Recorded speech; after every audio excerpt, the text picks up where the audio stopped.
లేని అభాగ్యుని కలలోన కనిపించి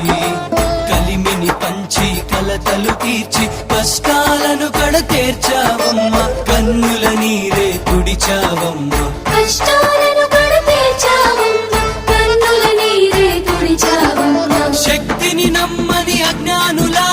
అంధకారమే తొలగించి అబ్బురపరిచిన ఆదిశక్తివే నీవమ్మా అద్భుతమూర్తివి నీవమ్మా ఆదిశక్తివే నీవమ్మ మా అద్భుతమూర్తివి నీవమ్మ తల్లి ఏమని చెప్పేము నీ లీలలు ఎన్నని చెప్పేము